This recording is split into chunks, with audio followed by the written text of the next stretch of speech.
Farthing's vision snapped back on. He was still on the floor, having obviously gotten out of the fold-down chair at some earlier time. The first thing his eyes registered was the image of Mal, on her knees, to his side, tweaking his nipples and grinning down. But then he looked up. Someone had just climbed off him, and he saw that person, nude, walking out of the room. It was Karen. Mal chuckled. "Congratulations, Farthing. Now you're a bona fide fucker of children." "Fuck you," he yelled when he realized the implications. "I didn't know. I was unconscious." "A likely story," she chided. "It was against my will." And then she showed him her cell phone screen. "You look pretty willing to me." On the screen, he could see Karen sitting on his bare groin, moving up and down. More blackmail, Farthing realized. More coercion. He noticed daylight framing the curtains. "I thought we were watching the TV. How long have I been laying on the floor? All night?" Mal stood up and put her clothes back on. Farthing was getting sick of seeing her naked. "We watched the TV for a while," she said. "But when you couldn't take it anymore, you fell out of the chair and passed out. You kept dreaming, though, so I kept seeing it on the telly, until the blood wore off." Farthing pulled his pants up, exhausted, then buttoned his shirt. "I guess I have no choice but to believe all this now. It can't all be hallucination." "No, it can't, and it isn't. None of it is. And remember when I told you our benefactor would throw you a bone? That last one was it. That was your mother, wasn't it? Having a baby? And the baby was you." Farthing gulped. "Yeah, I got to watch my own birth." Suddenly, she looked in awe. "You're so privileged, and I guess you don't even realize it." "No, I don't." "You will." She smiled lasciviously. "You're coming around." "I better not be." "I still don't understand how this works," he said. "It's witchcraft? It's magic? Through some occult hocus-pocus, the most horrific things ever witnessed by the devil are piped into that fucked-up television just so his worshippers can watch?" "So they can behold, so they can bear witness to what Lucifer has witnessed," she corrected. "We're not exactly sure how it works. It's not the television that picks up the images. It's you. You're the receiver due to your bloodline. Our benefactor transfers the vision to you, the things you see every night in your dreams, for example. And then it's your consciousness that projects those visions on the TV screen so that all of us can watch as well. Remember back in your parents' time, when you'd turn a radio on at first, it would take the electricity a few moments to warm up the tubes? Here, it's not electricity. It's blood. The blood of those who reject God. It's all a perfect example of occult science." Farthing sat down on the chair and nearly sputtered. "So that's all this is? A satanic freak show so you and your pals can see the worst things to ever happen in the world? Why? Why would you even want to see shit like that?" Mal came around and began to rub Farthing's shoulders. "When we're allowed to see what he has seen, that's the closest we'll ever come to being like him. An eternal honor. And when we die, we'll be kings and queens in hell." "Kings and queens in hell," Farthing thought in an echo. "That's just fan-fucking-tastic." Over time, Farthing supposed that he did indeed come around. He stopped caring, because caring had been reduced to futility. And it wasn't every night that the group came to the trailer to watch, just every now and then. Special occasions. All Hallows, the autumnal equinox, some great warlock's death day. Mal had been pretty much tapped out from the start. you could only give so much blood in so much time before you became deficient, so the group bought blood from other anonymous persons who didn't ask questions. On such occasions, it wasn't just Syed, Kirill, and Asenieth, but a rotating retinue of very, very rich and very, very evil people from around the world. Militaires, scientists, financiers, heads of state. As Farthing's psyche grew more cauterized to the atrocities on the TV and in his dreams, he took solace in his growing bank account. Huge amounts of money wired into it. He even bought himself a McLaren and almost never drove it. The basic ins and outs of his life scarcely changed. He simply continued being a boring, retired senior citizen. He walked into town every so often, conversed cheerily with some neighbors, patronized the Matshaw pub at least twice a week, enjoying small talk with Bernice, and went for long walks on the beach in early evening. Sometimes he thought he saw a lone distant figure in black moving toward him a mile or so off, but he could not be sure. It was a great life, except when they came over. But he'd just bite the bullet and do what was expected of him. Oh, and Mal and Karen kept coming over every day, and Farthing kept fucking them. Pervert? Child molester? That may well have been the case, but it wasn't like he had any choice. At any rate, before the first month was out, both girls were pregnant, and more money mysteriously appeared in Farthing's account. Mal, of course, had to take a long leave of absence from her job at the shop, and she'd been content to live in the trailer with Farthing. 4 months, 5 months, 6.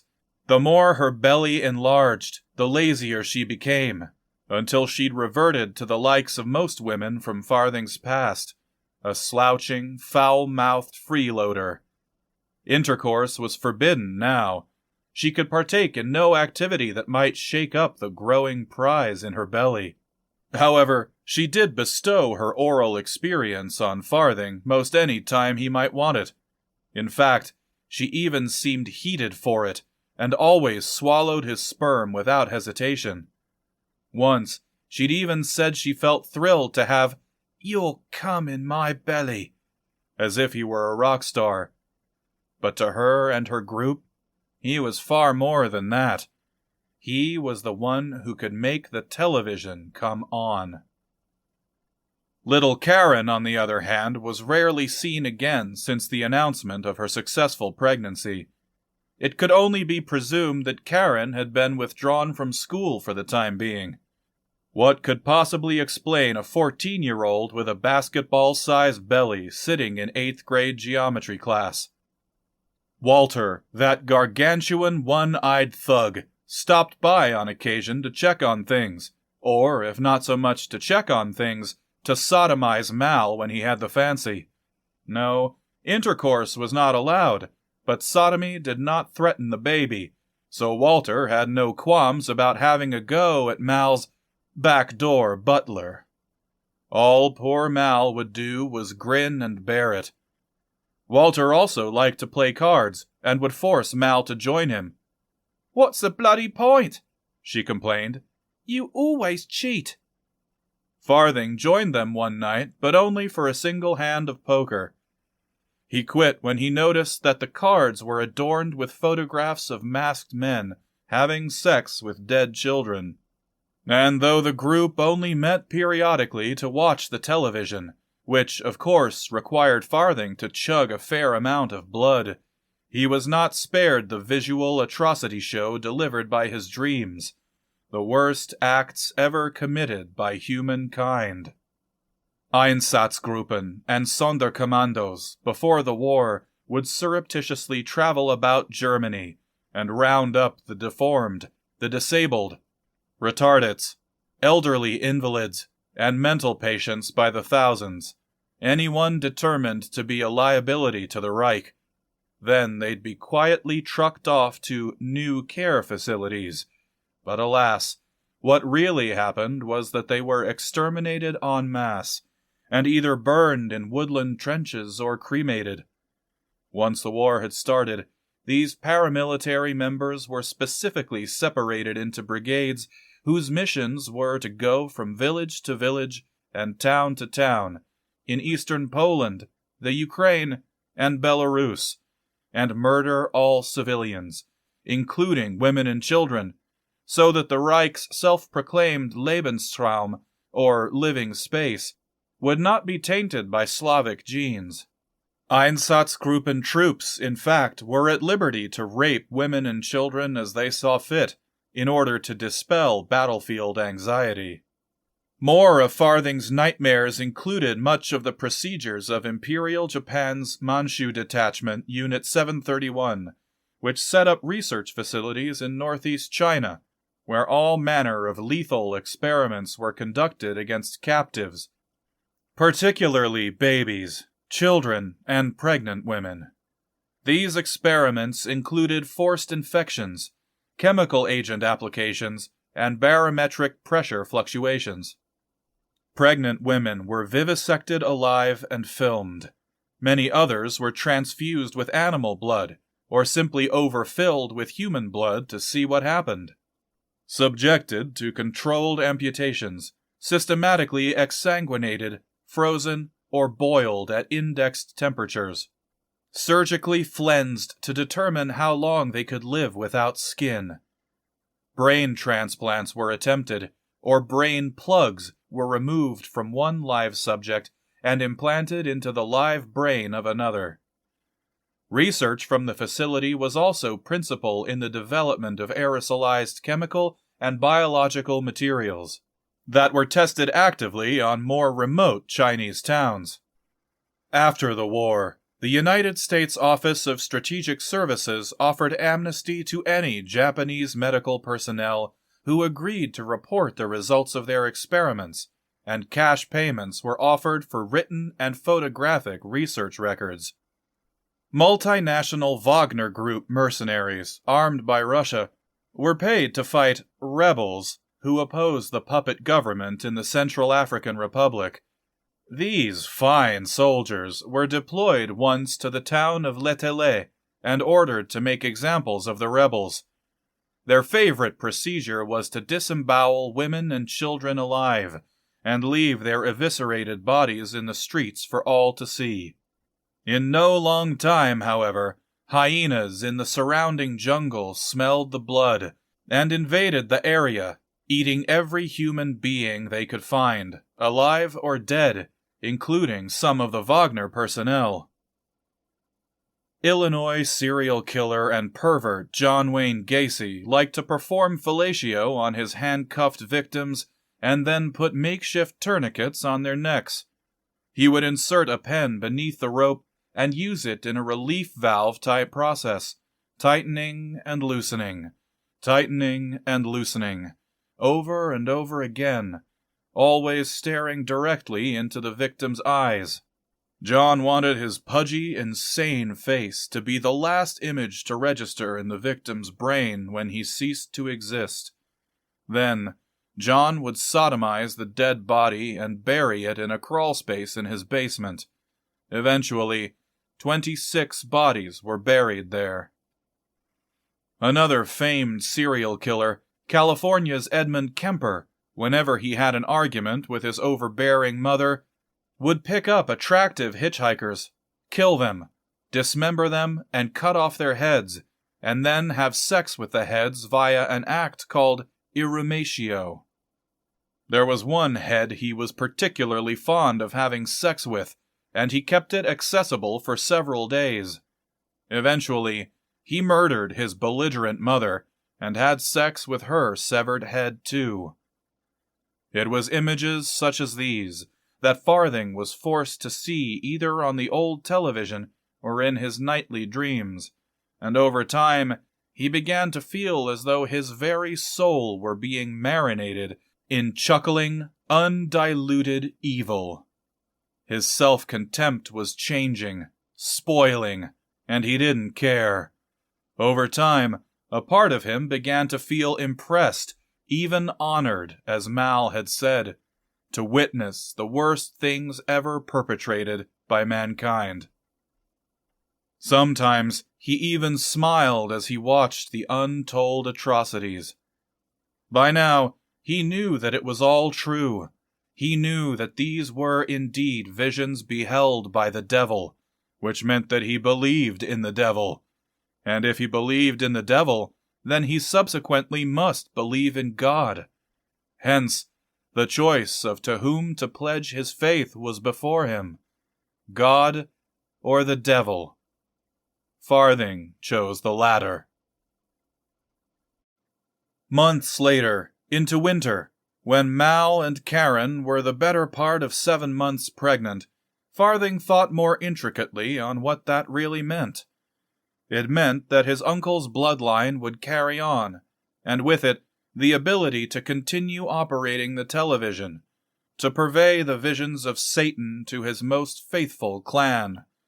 But of course, this also meant that the clan would no longer have any reason to keep Farthing alive.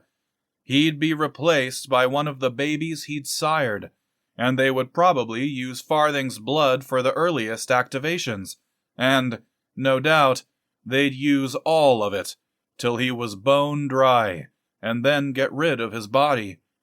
One of the children would pick up the task from there. Still, that child, or both of them, would have to be raised and properly indoctrinated by Syed and his group, and this would likely take years, wouldn't it? So Farthing reasoned that until then, he would continue to be indispensable to the clan. Years, he thought with some satisfaction.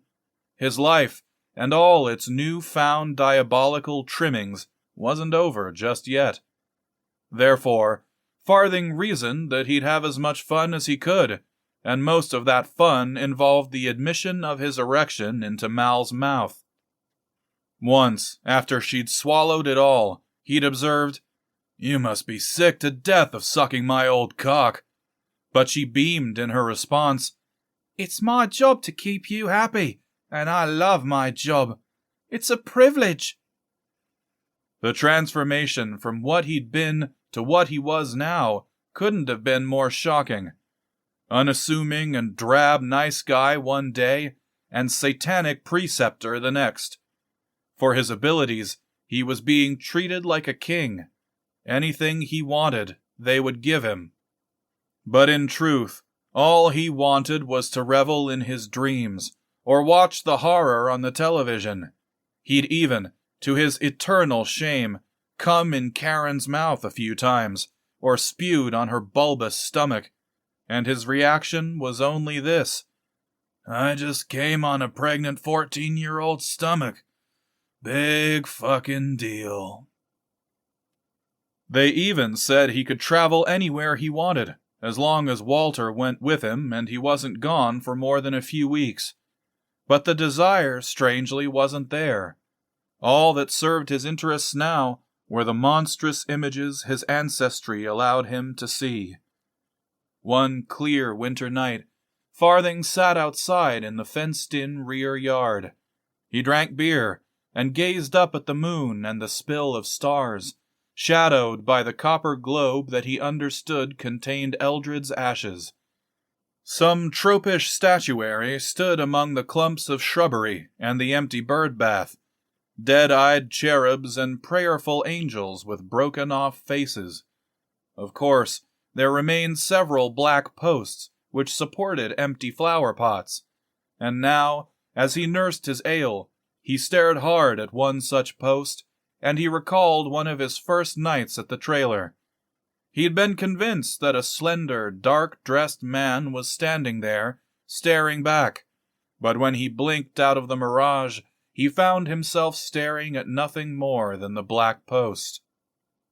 When such a mirage returned now, he was prepared to attribute it to errant drunkenness. Farthing sat in a patio chair and did indeed identify a figure standing before him, the same dark, slender thing that seemed to move ever so minutely. It was like when one stared at something for so long, and not blinking at all, that something became something else. Farthing addressed the figure lackadaisically, with no fear, and even smiled. "Is that you, Uncle Eldred?" he ventured. "Your ghost? Are you really there?" Farthing squinted harder. "Yes, I really think it is you." Did the figure then actually point at him? He couldn't be sure in the darkness. "So, you're the honcho here. You're the kingpin, is that right? This whole big satanic shebang is being conducted by you." Farthing began to feel a buzzing sensation all about his body when, this time, the figure held up its black hands. Its left hand showed 5 fingers, and its right hand showed 1. Then, the gesture was repeated twice more. Farthing had to chuckle to himself. 666? Not very original, Uncle Eldred. But now, the figure was pointing down to the area of cement space that existed between Farthing's feet. He set down his beer and leaned over, staring at that same area. The white of the cement looked gray in the moon-tinted darkness, and then his brow furrowed when he saw, or thought he saw, a jet-black spot on the cement. Yes, a black spot the size of a quarter or perhaps a $50. Something forced him to disregard all impulses except to continue to stare at the black spot, and as he did so, his vision began to warp, until it became plain to him that the spot was no spot at all but a hole. A jet-black hole. And then he grew overwhelmed by an intractable curiosity and a misery of anxiety. And suddenly, there was nothing more important than making sure that the spot was really a hole. So he leaned over harder, and put his finger into the hole past the first 2 joints, but he withdrew his finger fast as he might, for a considerable heat wafted up from the hole.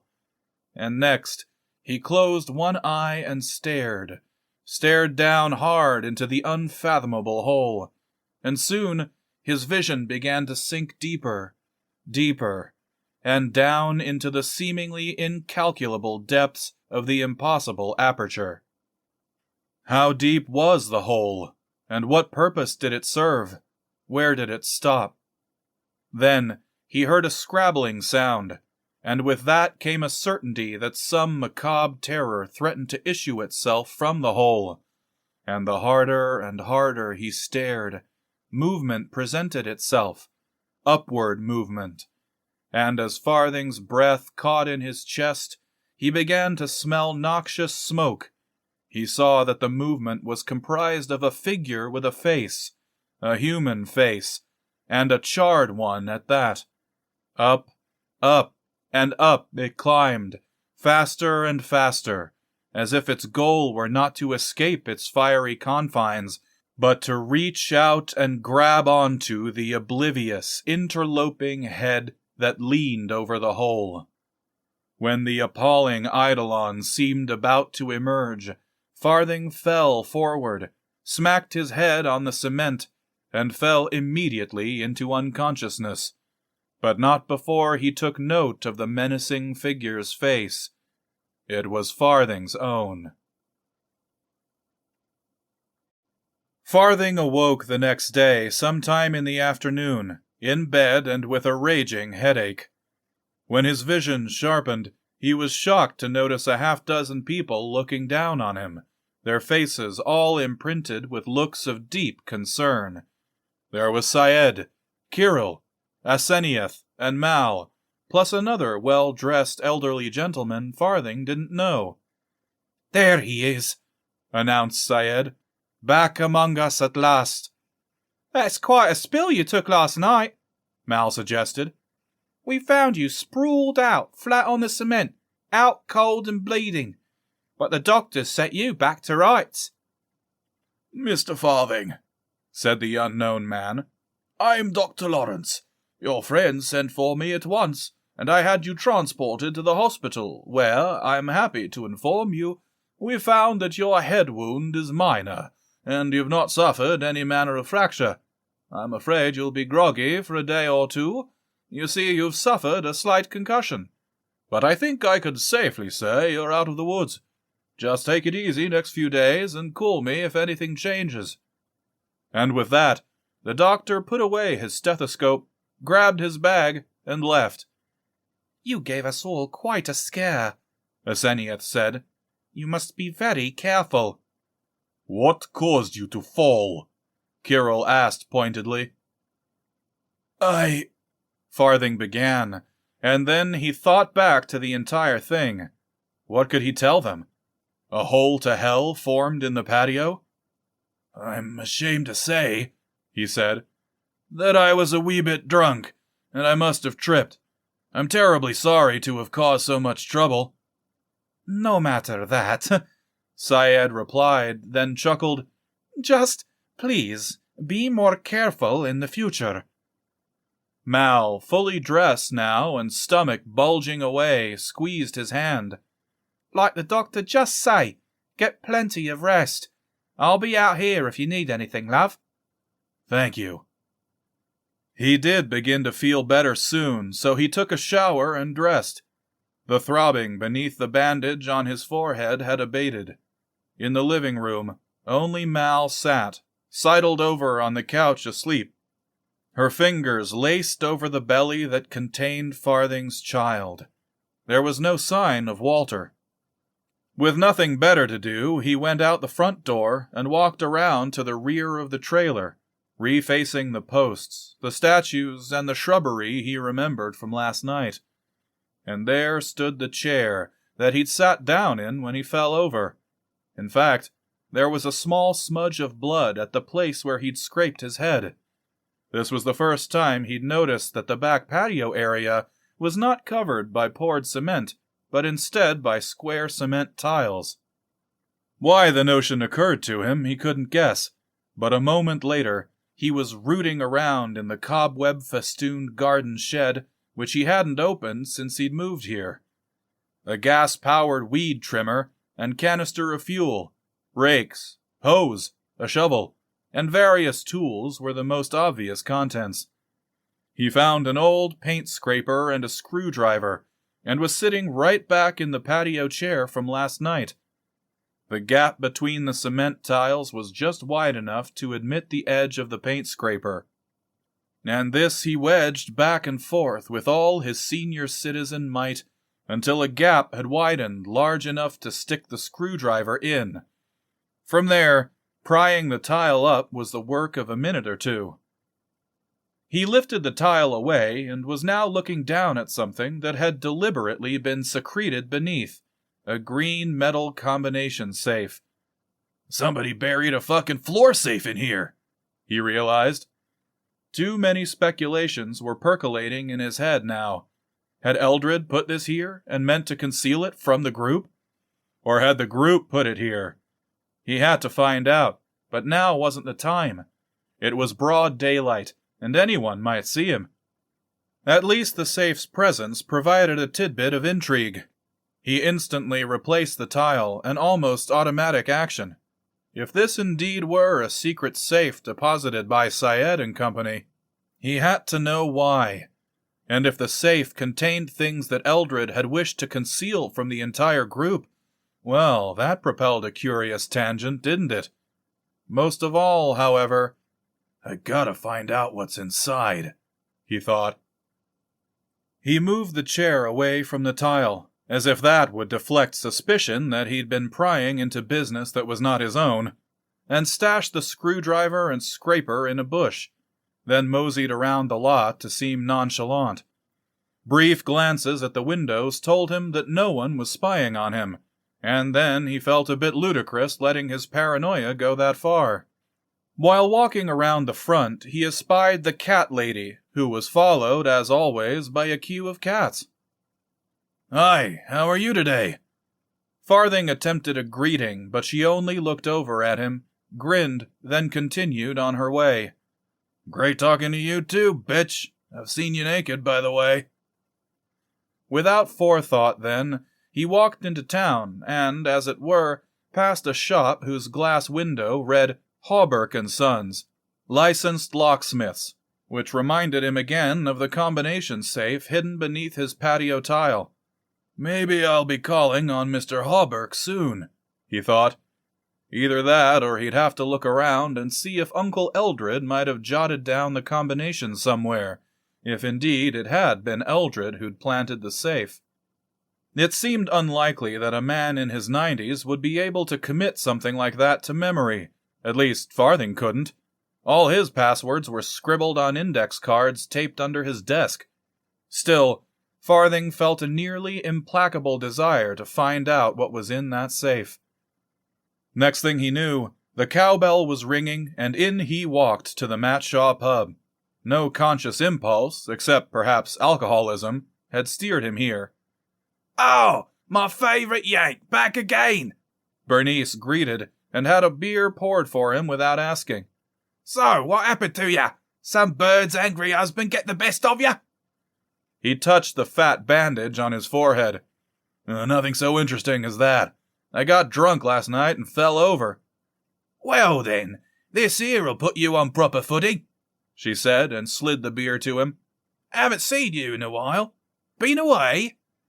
"No, I've been busy getting sucked into a satanic cult and knocking up 2 girls, one of whom is 14.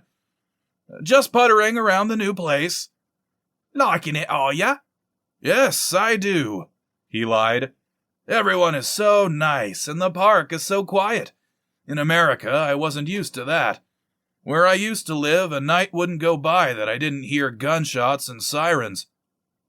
Bernice crossed her arms beneath her copious bosom. "That's because we ain't all savage-like here in jolly old England. Had a couple 1,000 years more than you to get civilized." The theorem sounded like a credible one. Yorkshire Ripper notwithstanding, I agree with you. A few other customers came in, which required Bernice's temporary departure. Sitting by himself in a bar suited him well. He was not responsible for entertaining someone else or conducting himself in any special way. Just nice and quiet, he thought. He was sick of shifty people coming and going at the trailer. He was sick of Syed's people and their blackmail. He was even getting sick of Mal and her propensity of walking around naked, with her distended stomach sticking out and her milk-enlarged breasts. The only thing he wasn't sick of was... my God. The abominable nightmares he saw every night, and the even worse visions that sunk into his head when the group came over. Anyone else would be permanently nauseated, but not Farthing. Why? He actually found that he looked forward to the appalling visions. How could anyone look forward to seeing such things? Even as he quietly considered the question, a roulette wheel of images spun around his mind's eyes. Corpse piles set aflame in Africa, Belsen SS catching babies on bayonets, Roman soldiers raping Carthaginian women in the dirt. Farthing could only sit there and stare back into the visual chasm as his cock grew insufferably hard. That's the only answer. I'm becoming like them. Like Syed and Kirill and the rest of those satanic psychos. Farthing gulped. I'm becoming evil. He nearly yelped when someone pulled up the stool beside him, and then a hand settled on his thigh. It was Mal. "Should have known I'd find you here," she said, none too pleased. "Thanks for inviting me. You sure know how to make a girl feel wanted." Shit. He just wanted to sit by himself. I'm not going to invite a pregnant woman to a bar, for God's sake. It's not like you can drink anything. She'd taken to wearing stretch skirts now due to her ballooning stomach, and pulled down over that was a black Eddie in the Hot Rods t-shirt with a hangman's noose on it. Her milk-filled breasts were now twice as large as when he'd met her, with nipples sticking out like baby pacifiers. "I'm tickled you're so concerned for my well-being." She lewdly squeezed his thigh, then jerked her hand closer to his crotch. Bernice came over, a sly smile on her face. "Bernice, this is Mal. Mal, this is Bernice," Farthing sloppily introduced. Mal nodded, and Bernice said, shooting a quick glance to Mal's stomach, Pleased to meet you, darling. What'll it be? An OJ, please. When Bernice disappeared for the orange juice, Mal's hand went straight to Farthing's crotch and squeezed. So what the shit are you doing, snuffling up that old bint's ass? Farthing pulled her hand off and glared. I'm having a beer. What are you doing here? She put her hand right back on his crotch, rubbing this time. Just making sure you're okay. I told you, it's my job to keep you happy.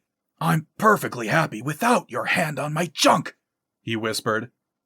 Sure don't feel like it here, she whispered back, grinning.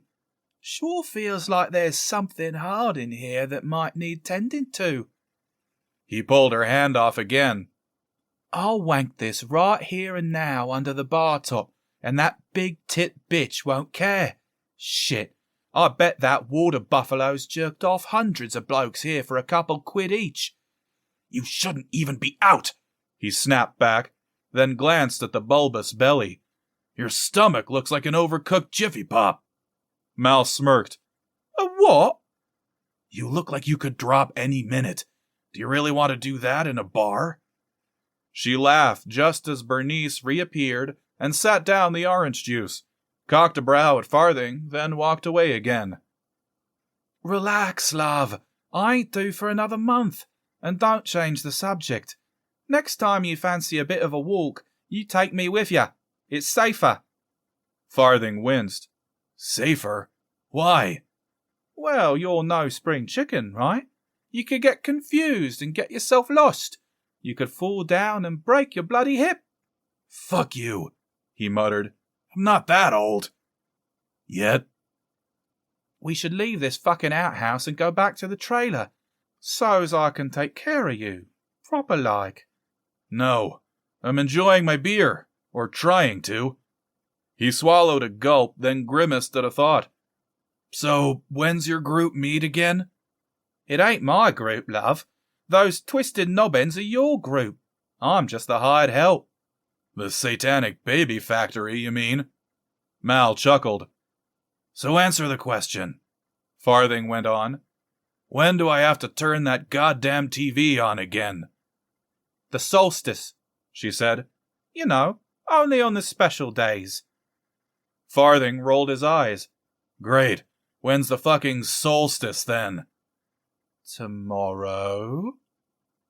Farthing slouched. Fuck, so soon? But it only felt like half a reaction. One part of him dreaded it. The other part seemed excited. Yeah, some weird shit's happening to me. He checked to make sure Bernice was out of earshot. So, where are they getting the blood now? They can't use any more of yours, not with that bun in the oven. Oh no, a pregged chick's blood is super. It's even better. But they don't take it from me anymore, nor Karen neither. The babies need ours.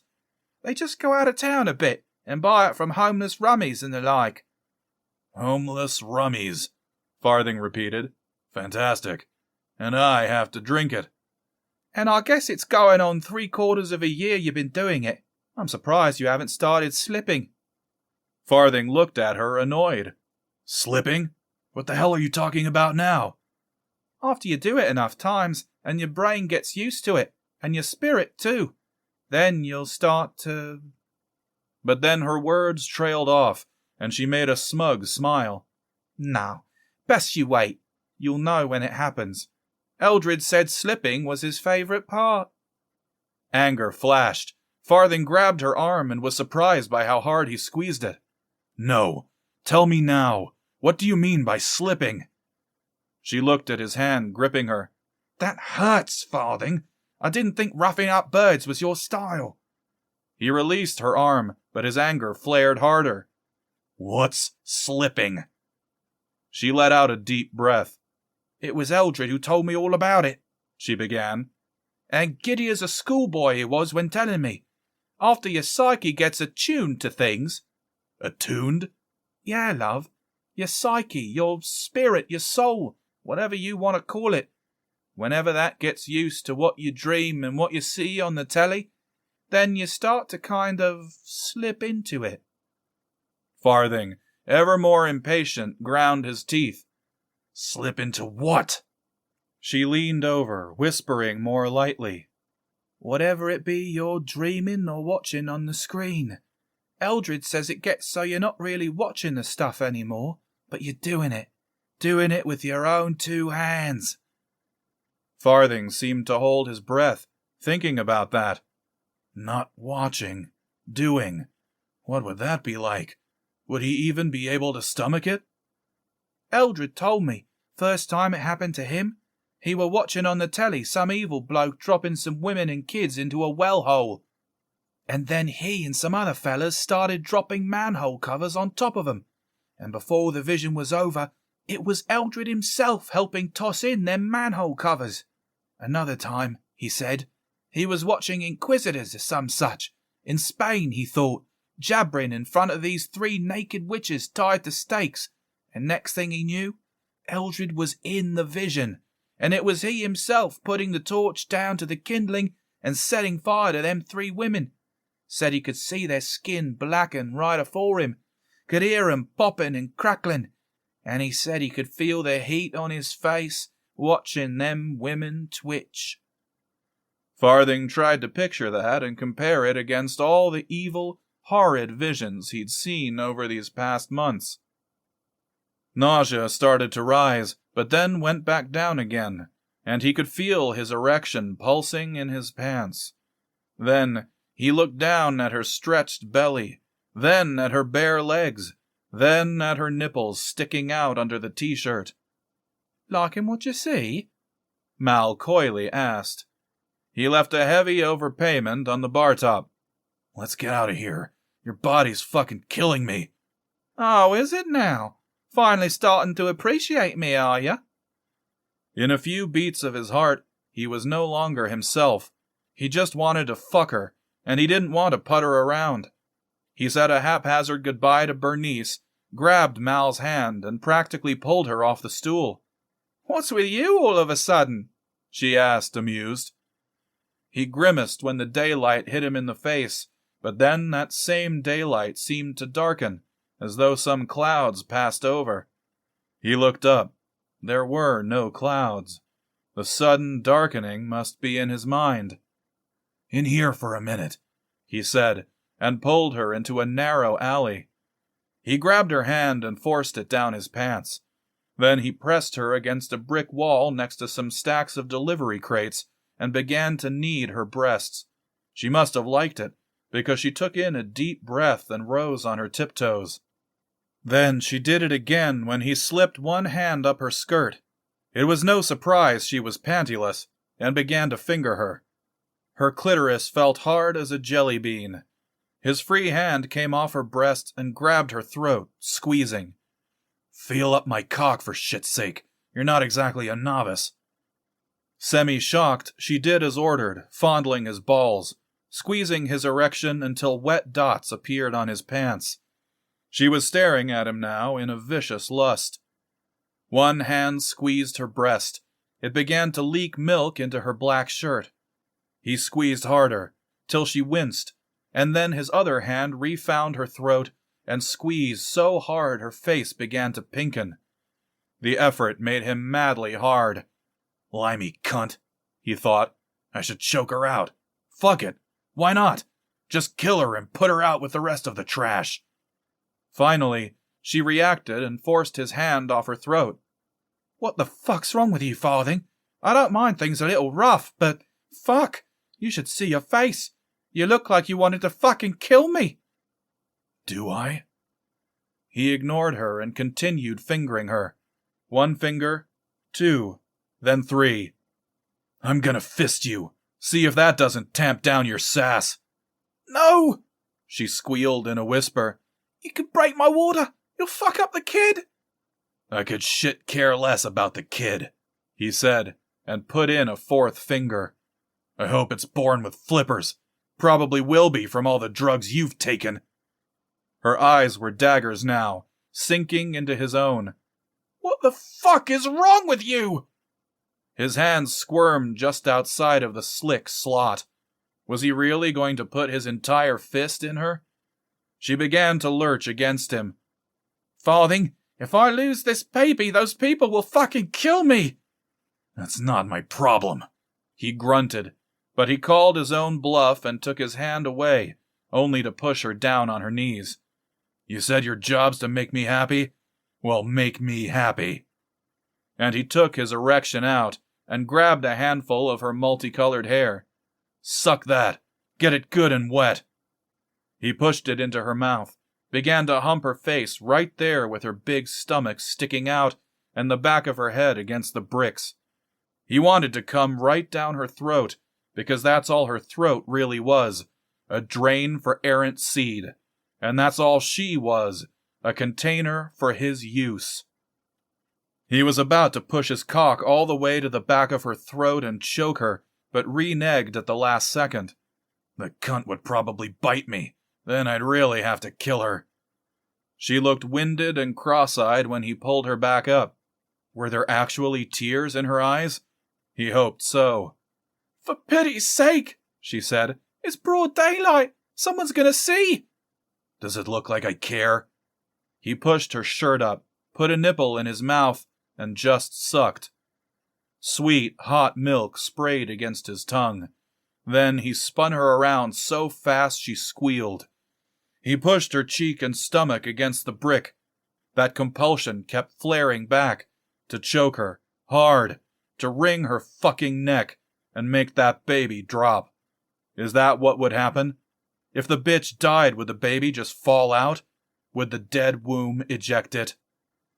He reached both hands around her stomach and squeezed hard. He could feel something in there, something like lumps, something moving. Now Mal sounded terrified.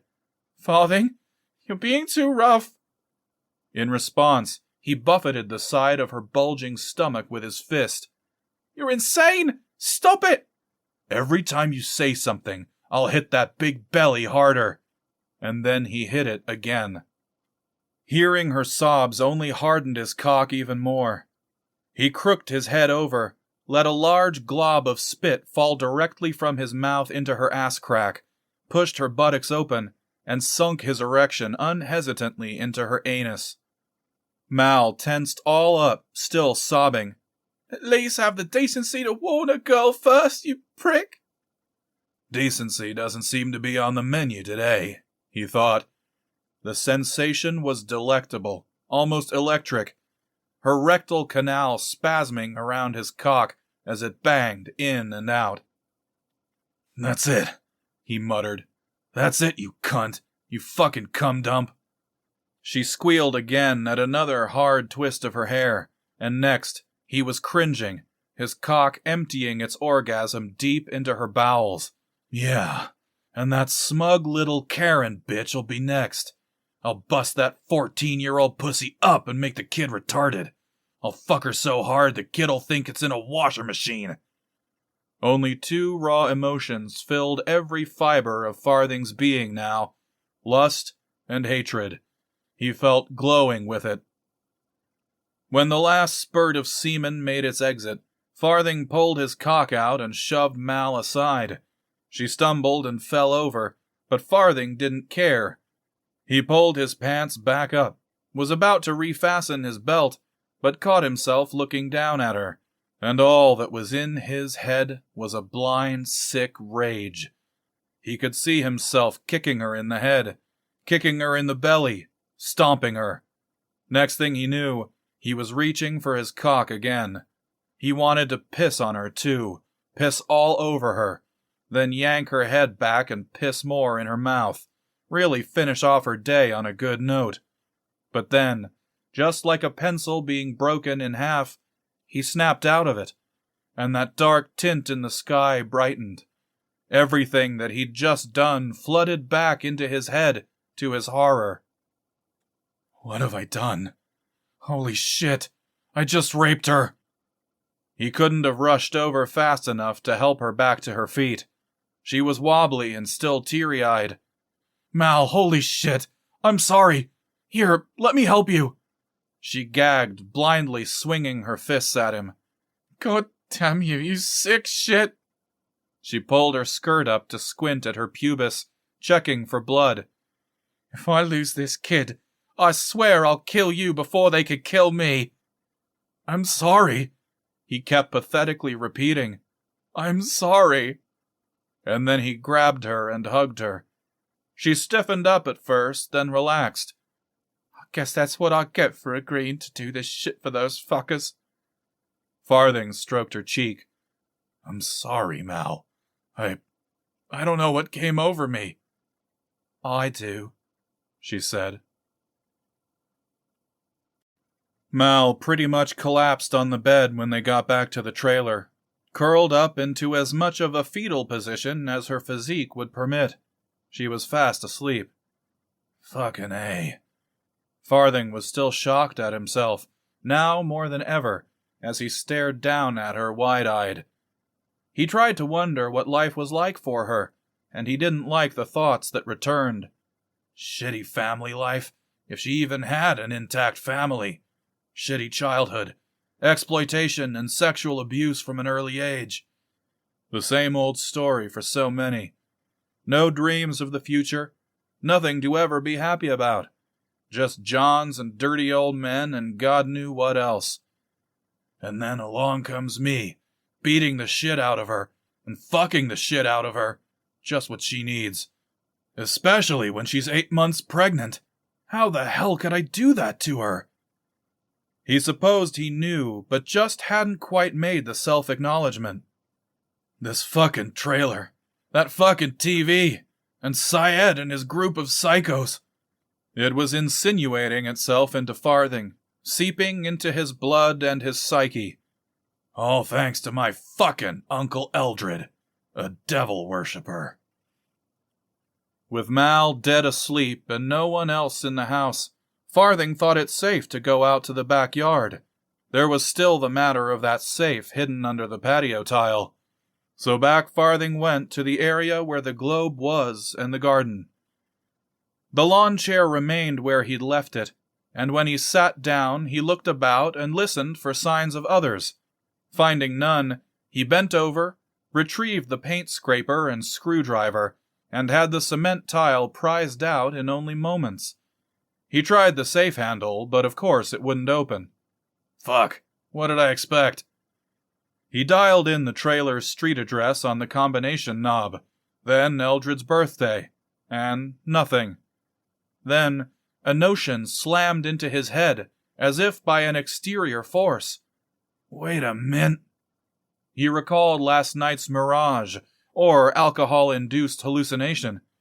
Yes. The black figure standing before his drunken eyes, and how it seemed to have made hand gestures. One hand opened, showing all 5 fingers. The other hand closed, saved for a single figure. 6 black fingers showing in all. Then the gesture was repeated twice more. No, Farthing thought, frowning. That's too easy. But he saw no harm in giving it a try. He touched the safe's knob, dialed in 666, then turned the handle. Click! No fucking way! The safe opened. He wasn't quite sure what he expected. A hand of glory, voodoo dolls, vials of occult potions. But nothing of the sort returned his cruxed gaze. The only thing that occupied the safe was a large pistol, an old revolver, and a box of ammunition whose faded label read, Hornady 455 Webley. What the fuck? Why hide a gun out here? Actually, though, there might be a very sound reason. If Uncle Eldred had been as much under the control of the group as Farthing was, then a gun might have come in handy in case they turned on him. He'd secured it out here to reduce the chance of Walter or Syed or someone finding it. But as Farthing reflected further on the possibility, he heard the sound of a car door closing out front, and it could only be from his driveway. God damn it. He scrambled to put the gun and bullets back in the safe, close it, and recover the hole. Then he nonchalantly ambled about the garden area with the sprinkler can. Look normal, he told himself. He expected someone to come outside to see what he was up to, but that didn't happen. Now, Voices were heard from the living room area. Syed and company, no doubt. But then he heard Mal's voice from the bedroom, objecting, "Give a girl a break, will ya? I've had a bad day." "You'll know what a bad day really is if you don't have my John Thomas in your yap in 2 seconds," came Walter's voice. The curtains over the French doors had just enough of a gap for Farthing to peek in, and there was Walter, the eye-patched giant, with his pants down and an overly large erection pushing against Mal's pressed lips. She shook her head, wasn't going for it until... crack! Walter laid an open hand across her face so hard it sounded like a low-caliber pistol shot. Mal fell back on the bed, hands to face, and then she squealed when Walter yanked her t-shirt up, bent over, and bit hard into her nipple. She squirmed as if electrified. "I'll bite it off," he said calmly. "I swear. Now, are you gonna suck this cock or not?" "Yes, yes," she yelled. "Good. Then do it. Do what you were put on earth for, you sauce box, or I'll really give you something to throw a wobbly over." Farthing could only watch through the gap for a few seconds as Mal did as commanded. Walter vised her head with both hands and fucked her face, not caring when she gagged. All the while, Farthing mused, "Yeah, that's one big fucker I'd love to kill." And he could, couldn't he? He could now open that safe back up, grab the gun, and blow Walter's head off right in the middle of his blowjob. How cool. Then I'd kill the rest of those sick fucks in the living room, use their brains to make some American modern art. But he did nothing of the sort. He averted his eyes from the gap and heard Walter muttering, "That's a good little bitch. Swallow it all. Just like porridge, ain't it? Gotta keep that baby well fed." Poor Mal, Farthing thought, depressed. First she gets her ass kicked by me, and now that big piece of British shit. He walked back around to the front door, passing a sangria-red Rolls-Royce. All heads looked up cheerily when he entered. Syed sat at one end of the couch, flipping through the old photo album of Eldred's nude Polaroids. Asenath, in a sage-gray dress, next to him, and Kirill was at the kitchen counter making coffee. His borscht and caviar-filled belly was pushing out like a sandbag against $1,000 Versace silk shirt.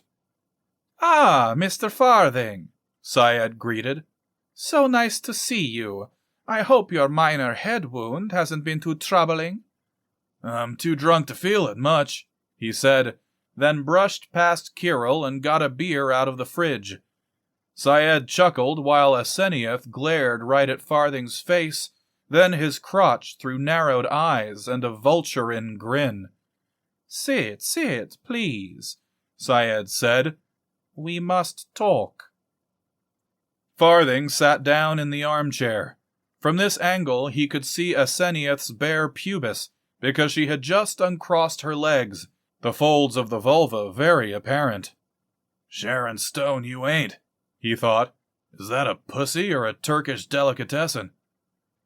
"What we need to make you aware of," Syed began, "are the important events approaching with the season." "I got a feeling you're not talking about Christmas," Farthing said. "No, Mr. Farthing, not Christmas, but something much older.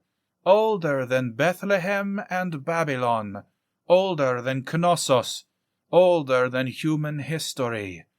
And one common denominator for all this time immemorial is the winter solstice. We're told that it was a great thanksgiving for the end of the sun's wane, marking a return to light. But others, for 10,000 years or more, have celebrated the winter solstice as the darkest day of the year, the day when the least amount of sunlight falls upon the earth." Syed smiled at Farthing. "It's a very powerful time, Mr. Farthing, especially to our ilk. It's a time when our benefactor bestows his greatest blessings. A time when the supremely privileged yourself, for example, become conduits of the greatest magnitude. Farthing's lips pursed. I get it.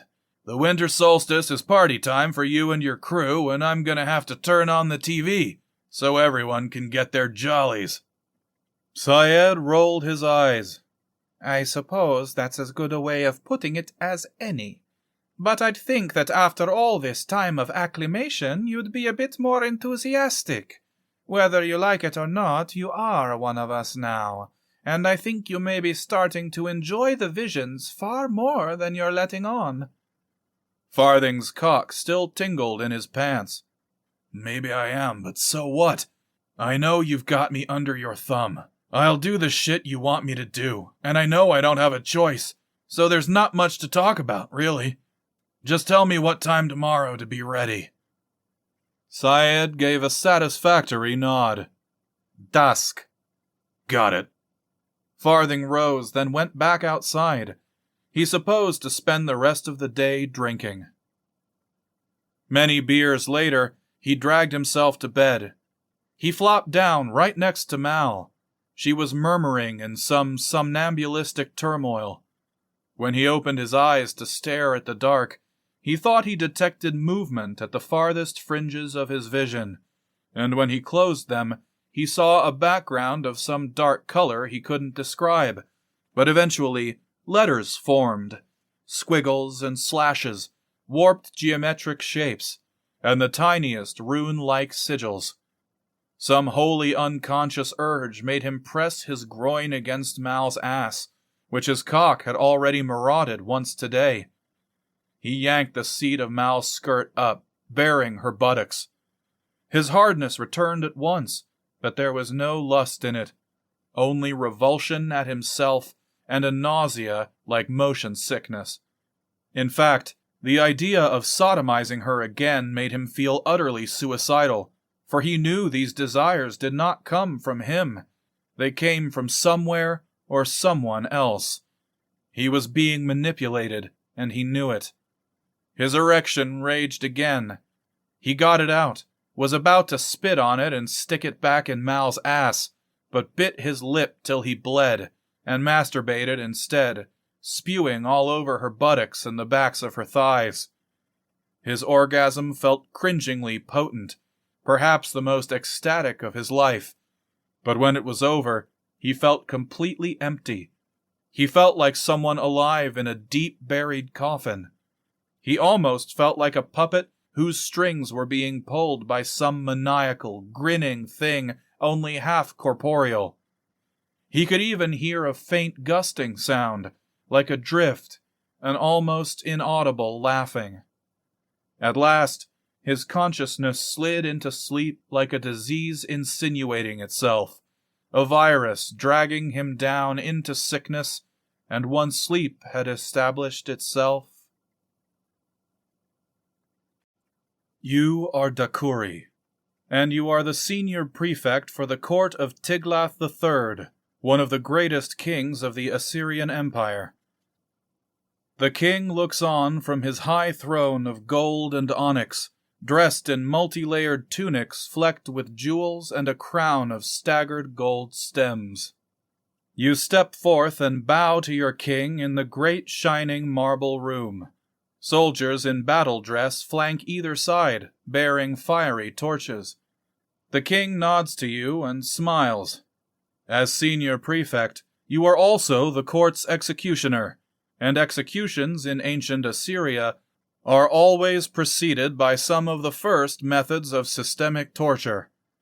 Children of captured enemy commanders were tied up and lain in piles to be burned alive, while the commanders are forced to watch. The wives of these commanders have their hands, feet, ears, noses, lips, and breasts cut off, slowly, for the entertainment of the court.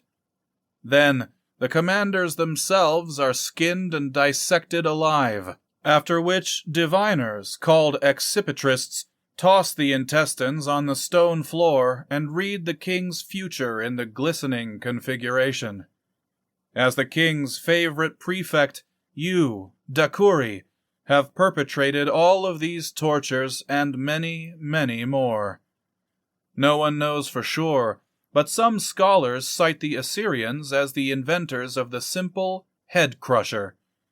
A sturdy table with a U-shaped cutout on one edge allows an insertion point for the victim's neck. Mounted over this is an iron vice-like contraption with an inverted metal bowl, which fits over the victim's head. The process is quite uncomplicated, actually, and serves as a great spectator event for Assyrian nobility. And now you, Dakuri, step forth. You come from a long line of court torturers. In fact, your name means son of the crusher. Now that you've bowed to your king, you approach the table, into which the victim has already been strapped. This one, a comely female, was said to be a Chaldean witch. Her tongue had been cut out at once so she could not intone hexes upon the king, and her hands, too, were amputated to prevent her from making evil signs of imprecation.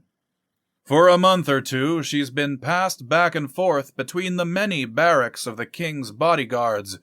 Hence, there is little left of her by the time her execution date arrives, and by now she is surely a little bit pregnant. 2 dead Chaldeans are always better than 1.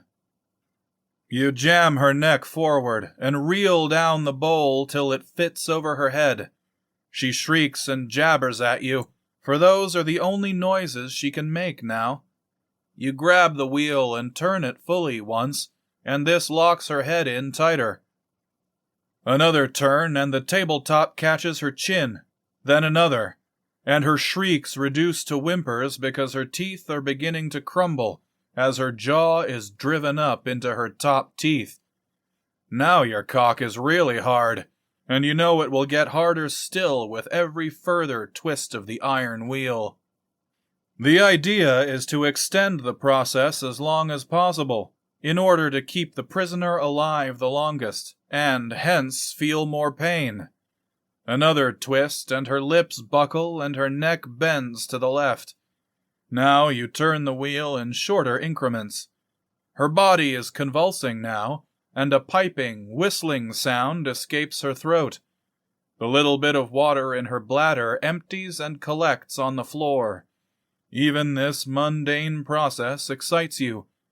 You are squeezing the piss out of her, and as you do so, your cock thumps and drools.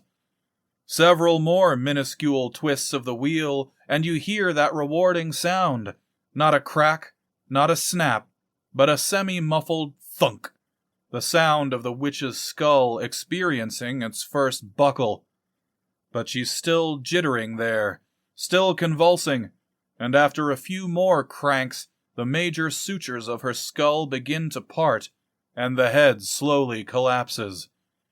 Even when the iron bowl can descend no farther, the woman's body still convulses. The row of spectators seem in awe, and the king especially grins at your regal work. He flips his hand, meaning you can go now, so you bow to him, then hurry out of the chamber. You can't wait to get back to your quarters, to masturbate. Your name is William Caller, and you are a sergeant in the 3rd Colorado Cavalry Regiment, and on November 29th, 1864, your detachment from Fort Laramie is, in the middle of the night, ordered to attack a non-combatant congregation of Cheyenne Indians. The able-bodied men of this remnant tribe were still out on the hunt, leaving only 600 or so women, children, and elderly.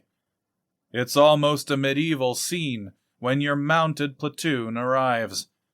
Gunshots pepper the night, fires burn, and some of the fires are people set ablaze.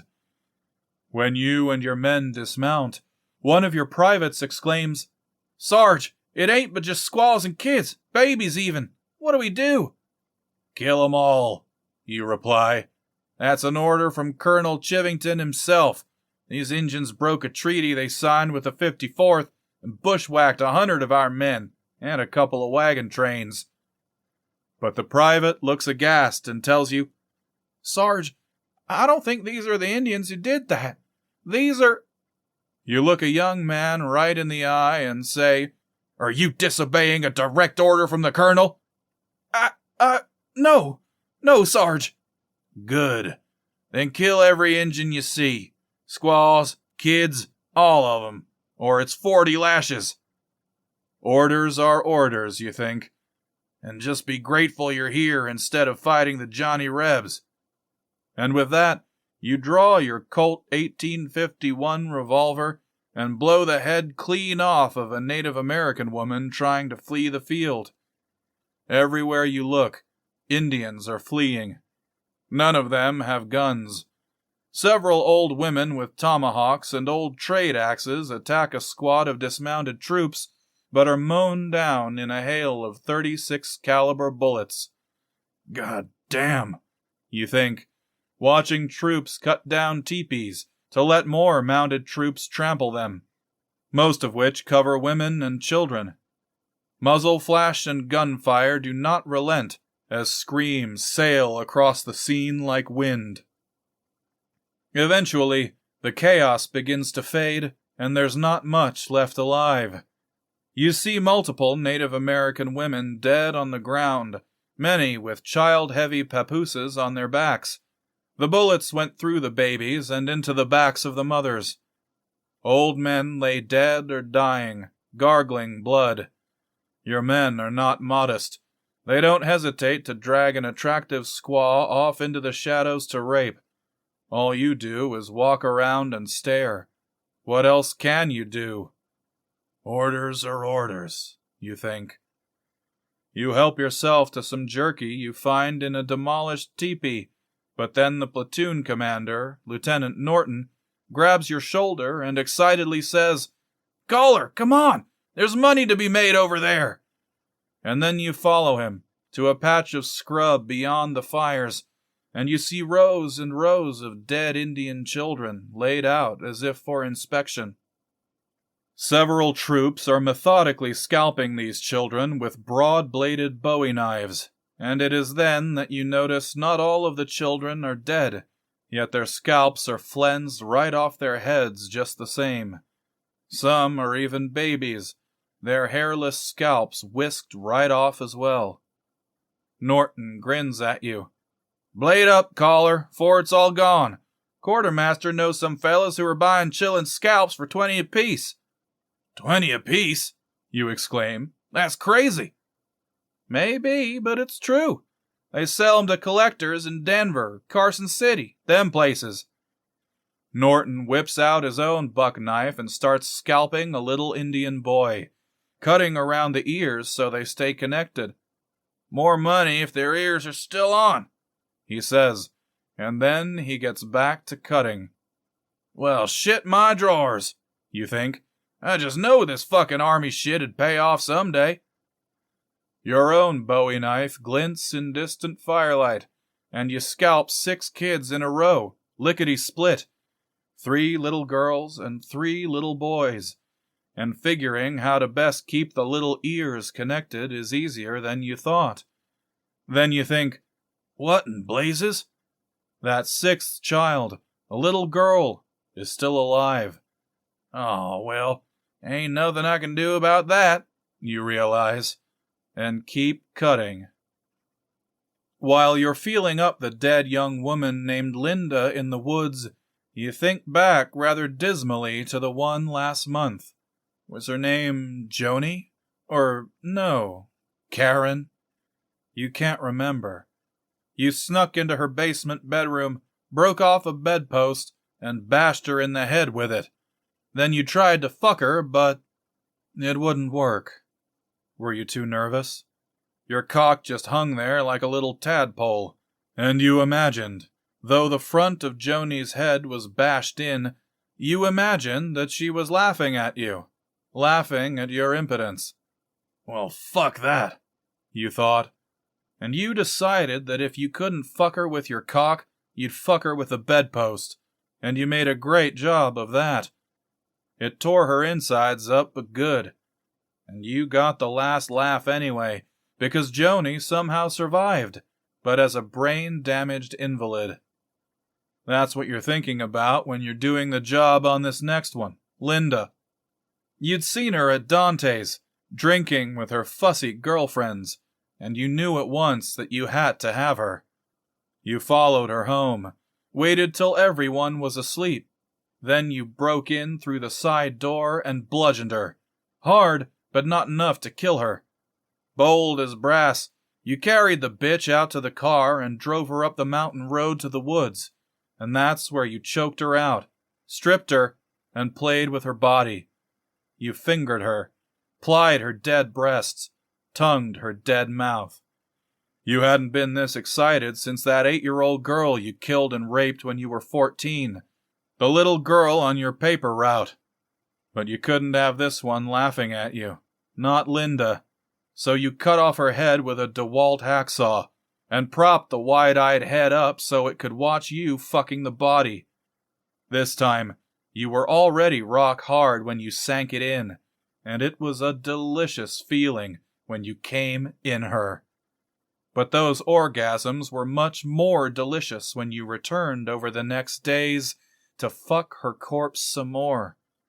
In fact, there is no better sensation in the world than coming in dead pussy. Your name is Ted, and you'll leave many more bodies in this same area in the future, and many more heads. And when Farthing woke up, he felt like he was drowning in black, putrid quicksand that stank of roadkill in the sun. Revulsion pried his mouth open in a tight gasp, and he thought sure he'd throw up right there in the bed, until the impulse was distracted by the sounds of someone else throwing up. He glanced to his right and saw that it was Mal hanging off the edge of the bed, vomiting loudly. One heave after another, one gust after the next. Just then, sickened as he was, Farthing felt his groin. He was hard, and there was ample evidence that he'd either masturbated repeatedly or ejaculated in his sleep. When Mal hauled herself back up, she glared at him with bloodshot eyes and a bright pink face, puke on her lips. "The bloody hell, Farthing," she croaked. "You saw it all again?" "Yes, and it was the worst this time." Farthing fell back on the pillows. "Yeah, it was." "Serves you right. You're the one who said it's an honor to see what the devil has seen." And then he actually laughed. "Yeah? Well, I was wrong. I gotta get out of this shit. I'm in too deep." "But you can't get out, can you? Not with that belly full of horror. And same for that cunting 14-year-old. You're both in for the long haul, just like me. But those assholes out there need me. Will they really need you and Karen after you drop those babies?" Mal's only response was her open stare. Farthing felt like two people now, two different people mashed together. One, the boring, normal chump who was appalled by all those goings-on, and the opposite, an occult sexual sociopath, a madman psychically connected to the Princeps Tenebrarum. He gazed at her bare legs, the big belly and tits pushing against the black t-shirt, and the urge returned to fuck her again, put one in her pussy this time and knock on that evil baby's door. "No," she said, hate in her eyes. "I'm not going through the ringer again. Not today, you twisted fuck." "Yeah, I guess I am a twisted fuck," he consented. He liked Mal, but how could he like her and hate her so much at the same time? Sometimes it felt so good simply to hate everyone. He got up and peeked out the curtains, astonished that it was late afternoon. "Fuck, we slept all night and then half the day away. It'll be dusk soon. I guess we better get ready." And then he went to the shower. Farthing just sat in the living room armchair, drinking more beer, staring. Syed, Kirill, Aseniev, and the ever blank-faced Walter were already there, and so was Karen, who rubbed her bulging stomach and smiled each time she glanced at Farthing. In fantasy, Farthing saw himself breaking a 2x4 across her face and then kicking Aseniev between the legs as hard as he could, just because. 2 strong men from a caterer's lifted in a sizable minibar and set it down in the kitchen, and then they left. It was Kirill, no surprise, who assumed the role of bartender. Farthing winced, looking at his beer belly. "Geez, buddy, your stomach's bigger than Mal and Karen's put together. I guess they don't have Weight Watchers in fucking Russia." As the sun sank, a loud motor was heard just out front, and then excited talking. Farthing looked out the bow window and saw a Mercedes bus stopped, and at least 10 more people stepping off and coming into the trailer. The bus drove away when all had disembarked, and in moments the living room was filled with a yapping polyglot throng. It was a whack job reunion. Persons of all colors, multiple age groups, an array of international apparel, gleefully snapping at each other in any number of accents. Here was a Kuwaiti oil minister, and there a South Korean CEO. Also, some guy from the Congo in a dashiki, and one of those hats that looked like a small wastebasket on his head. His skin was black, not dark brown, but black, like anthracite coal. Next, an attractive, smartly dressed woman in her 50s, who Farthing could swear he'd seen on the news once, a big wheel in the UN Security Council. Another woman he'd seen on news shows occasionally, who he thought was the Prime Minister of some smaller country in Europe. 2 other well-dressed Americans talked at the drink cart, both middle-aged, one bald as a cue ball, the other with glasses, no tie, and mussed hair. Farthing could have laughed as he looked around. A bunch of fussy rich people sipping overpriced wine and chit-chatting. "Look at me," Farthing thought. "I'm sitting in the middle of a satanic cocktail party." The room began to darken as outside did, and the faces of his guests darkened too. Dark faces showing bright white teeth and glittering eyes. Soon it would be time, Farthing knew, and even as his stomach roiled at the thought, his cock and balls sparked up in abominable expectation. He'd have to turn on the TV and see more. More of the worst atrocities ever committed by man. At least the images on the television were without sound, unlike his dreams. But now that he thought about it, perhaps that funeral parlor soundlessness made it even worse. Karen drifted over, grinning as always. Her belly and milk-sodden breasts stretched out her maternity dress. "Where's Mal?" she asked. "Probably hanging herself, which is what you and I should be doing." "Ah, come on, you love this. The power of it all. All these people. Some of the richest, most powerful people in the world. And they're all in awe of you." "Then they need their heads examined. And so do you." "For me? I couldn't feel more blessed. Of all the girls in the world, and they picked me," she said. Her eyes seemed alight. "I feel resplendent. My inclusion with the group is sheer serendipity." Farthing frowned. "For a junior high teeny bopper, you sure have a great vocabulary." She stood up on her tiptoes and grinned even more wolfishly. "This is going to start soon. Let me blow you first." "I'd rather put my dick in a dumpster drain." That put an end to her grin. "You really are a nasty piece of shit motherfucker." "Baby, there's nobody more aware of that than me," Farthing agreed. "Now take your tits and stomach out of my sight."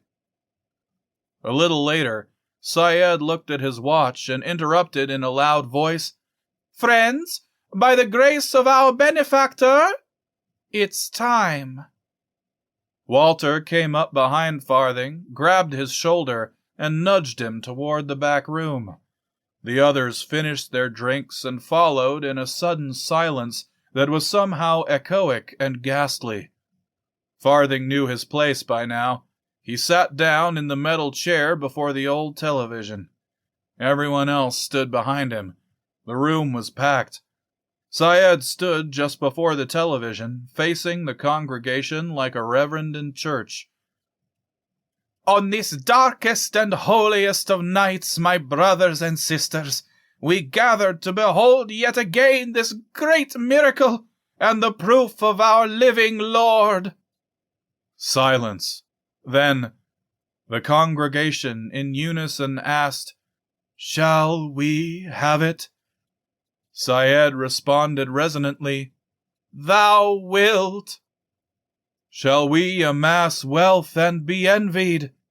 "Thou wilt." "Shall we die peaceably in our beds, slaked of loins and with bellies full of ambrosia, and shall we descend to live in paradise forever?" "Thou shalt," Syed replied. "And if a man or woman desireth a long life, and wouldst kill thine enemies without forethought, and if they would drinketh the blood of the fowl, and dare to behold visions most abominable, thou must make sacrifice and salute the Regia Aeris with a whole heart, and bowest down in blessedness. So let it be so, in joyous darkness. O friend and ruler of night, thou who rejoicest in the baying of dogs and spilt blood, who wanderest in the midst of shades among the tombs, who longest for blood and bringest terror to mortals, look favorably on our reverence. So let it be so in joyous darkness. Father of the earth, as you see the earth through us, let us see it ourselves through you. The congregation finished by chanting, Pater terrae, per me vide terrum. Farthing dismissed the orison as a hokey joke, but then why did he feel suddenly euphoric? A shadow came up from behind, then skirted around to stand before him. It was Mal, buck naked, stomach stretched forth so tight and shiny that Farthing could almost see his semi-reflection in it. She was holding a cup, not a paper cup, but an ornate cup of black stone. "Shit, Mal. Just drink it," she said. "Someday you'll be rewarded like you could never imagine. And so will I." "You believe that shit?" Farthing said, already half-hard by looking at her body. "From the Prince of Lies?" "Drink it, or Walter will make you." Farthing supposed she was right. He saw Walter looking at him with his one eye, a hand over the scabbarded knife under his jacket. Mal put the cup to his lips and tipped it. Farthing drank gustily. The hot metallic liquid shot down his throat and filled his stomach, where it seemed to buzz and pulsate. He wanted to throw it all back up onto her bulging stomach, and vomit some more up in Syed's face, and in Kirill's and Asenioth's, and right on the head of that evil little cunt Karen. But only an instant later, that other part of himself began to resurface, and with it, so did his lust, his greed, and his hatred. Now his cock was so hard it hurt. The room's single light seemed to dim, and the silent static bloomed on the old television, and he had the feeling now that his spirit, if he had one, was being sucked into it. And here you are now, with a delirious grin, naked, and your erection sticking out like a prong, fucking any available hole amongst the carpet of squirming humans at the chapel of Our Lady of Endor, the marble halls of the Order of the Black Sun, the naves of Wickham, and the suburban carpets of Nixium. That's what it's all about. Fucking. Sex. Having orgasms. Men, women, it doesn't matter. You serve Iblis by offending God, and you offend God by fucking everything that moves. Come flying, ejaculation after ejaculation. Waste the precious seed and exploit others for your own pleasure, because that is what the world is. The women below you have been fucked raw, yet still they grin. Still they gasp for more, and you will bury your cock into each and every one of their bloody pussies, fill them up with cum, and move on to the next, all in the name of...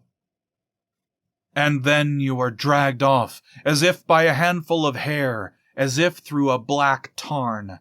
And next thing you know, you're in one of the outbuildings just beyond the camp. Now, your name is Norio Nakaya, and you are a captain in the Imperial Japanese Army, and the highest-ranking man on the island. With your sharpened bayonet, you are cutting the calf and quadricep muscles off of a former soldier, either from India or Singapore, allied to the despicable British. There's not much meat left on these prisoners, no, not in 1944, and not after years of slave labor building landing strips on Papau. You started with several thousand, but now you're down to several hundred. Starvation is the chief cause of death. Rations, once abundant and actively resupplied, are down to nearly nothing.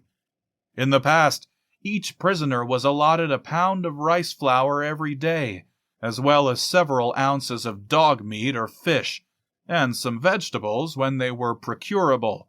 After all, how well could prisoners work if malnourished?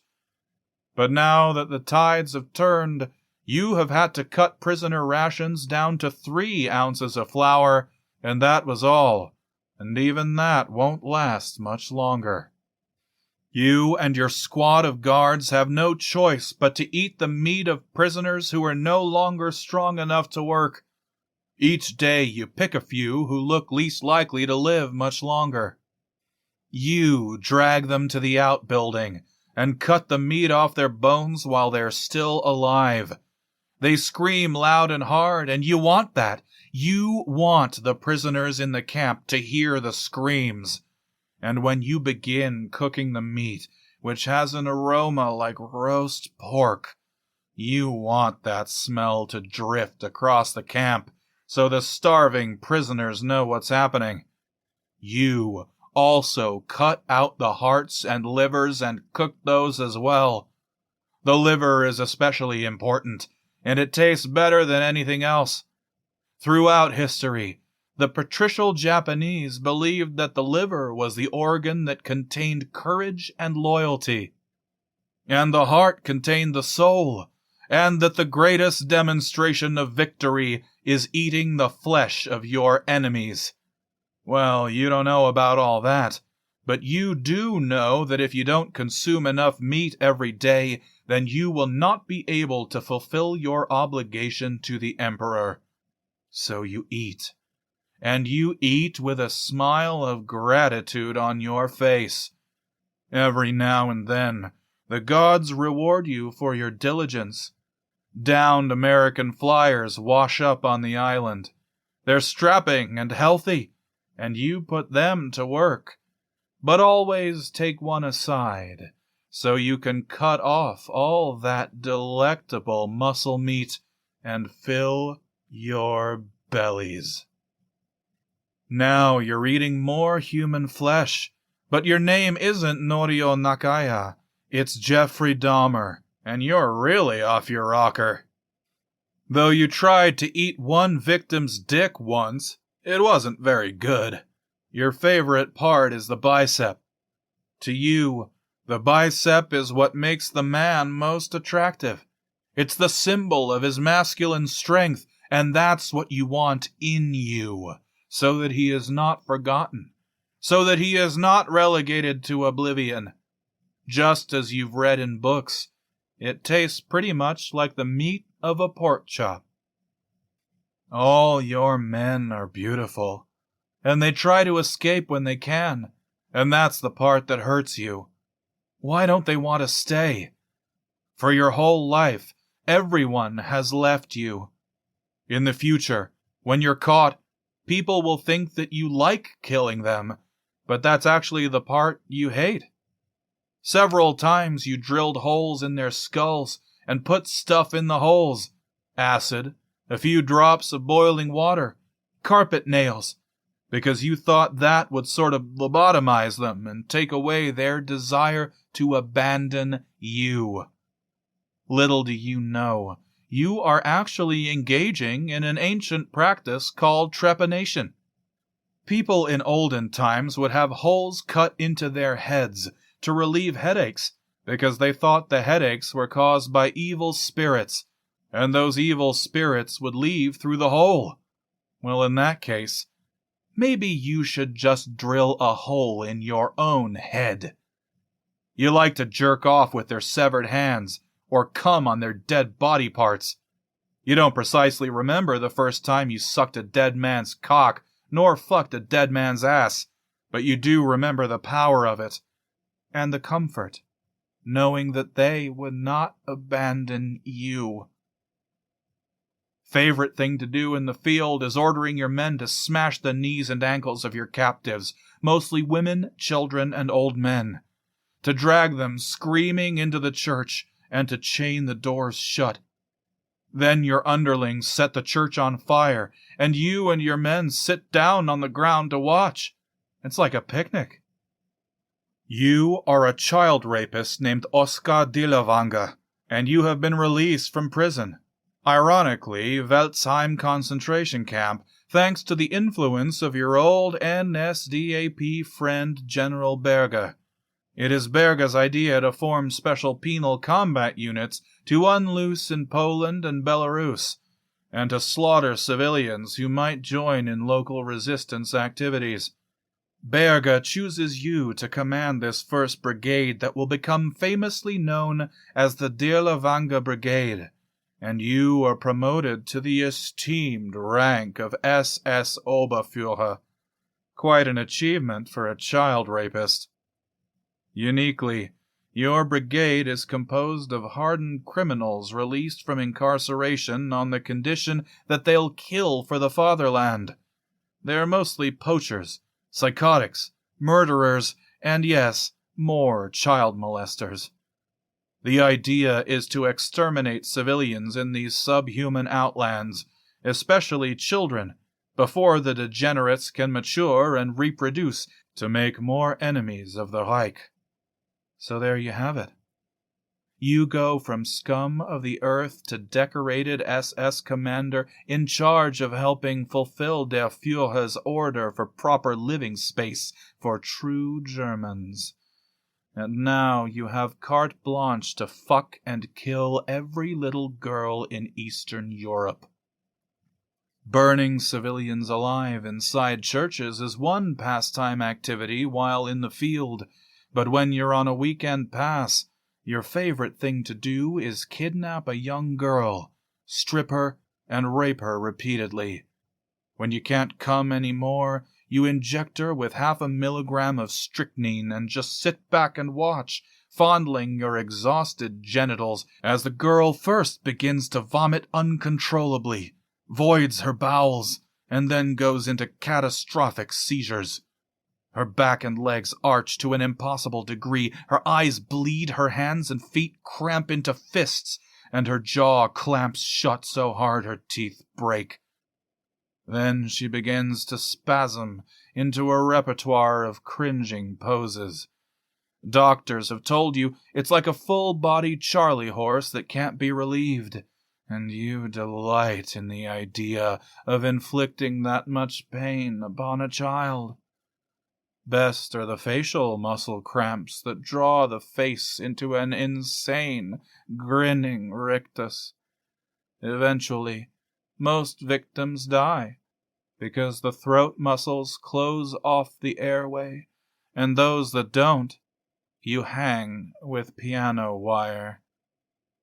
Little do you know that in August 1944, while engaged in counterinsurgency operations near Warsaw, your unit will seize a daycare facility full of 500 children under the age of 6.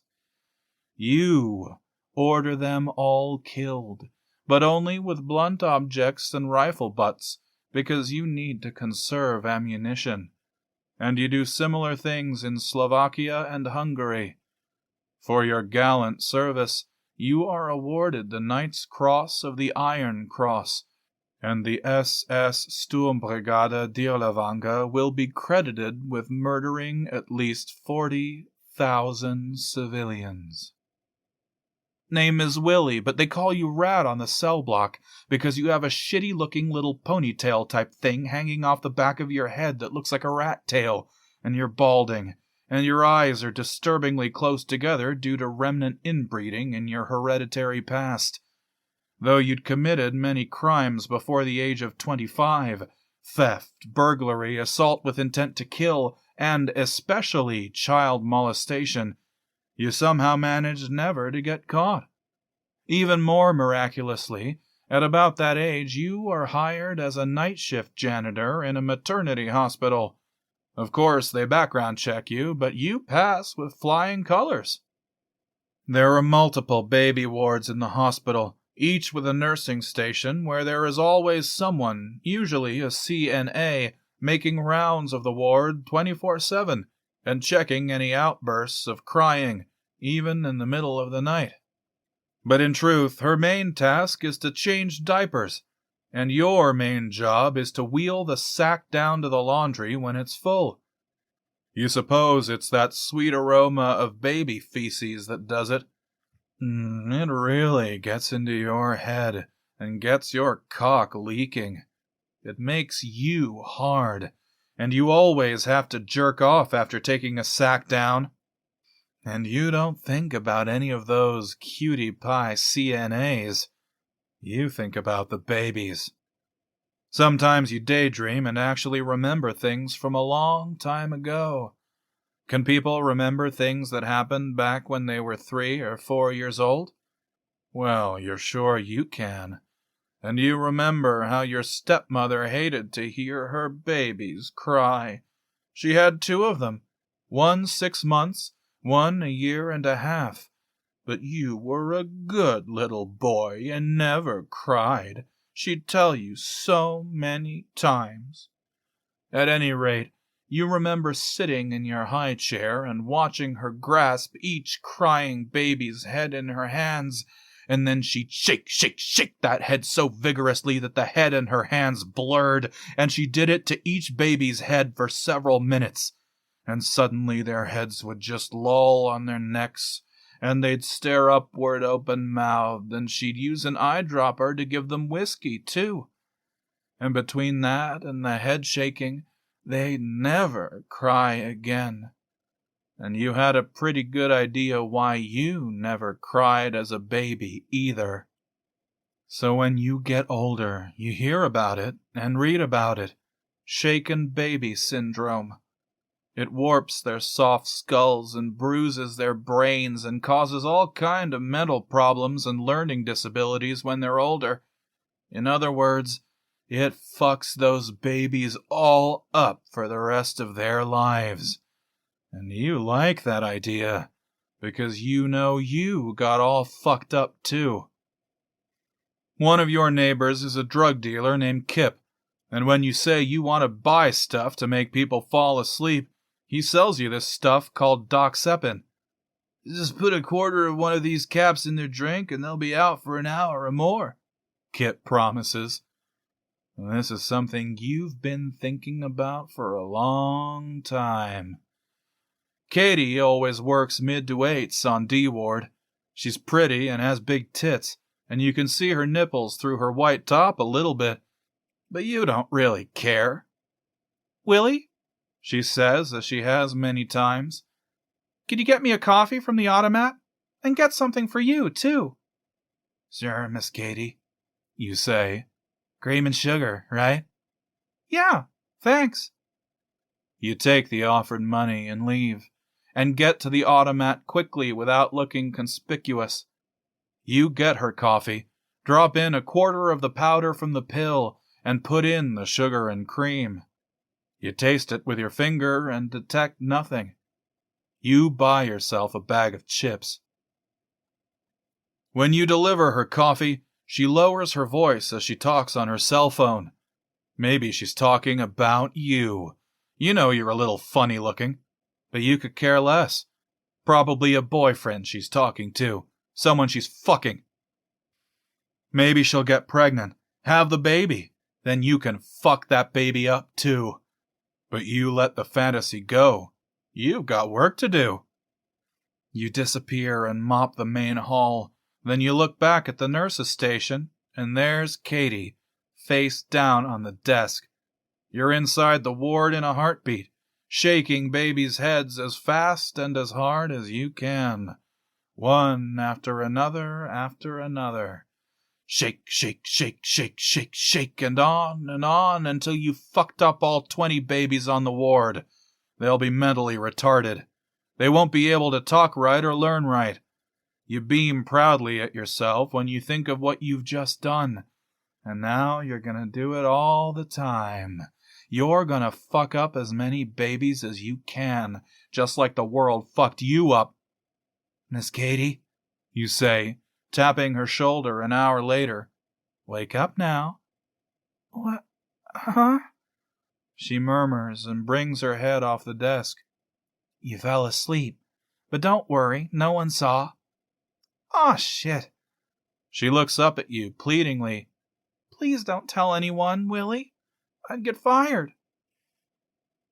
Of course I'd never tell no one, you assure her.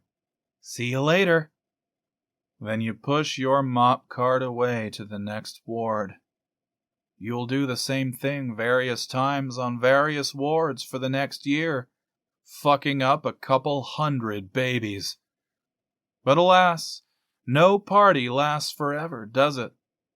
Eventually, you get caught when one of the CNAs wakes up too early, screams so loud everyone on the floor hears, and when the security guys barge in, what they see in the ward glass is you, with a baby's head in your hands, grinning maniacally, shaking, shaking, shaking, shaking.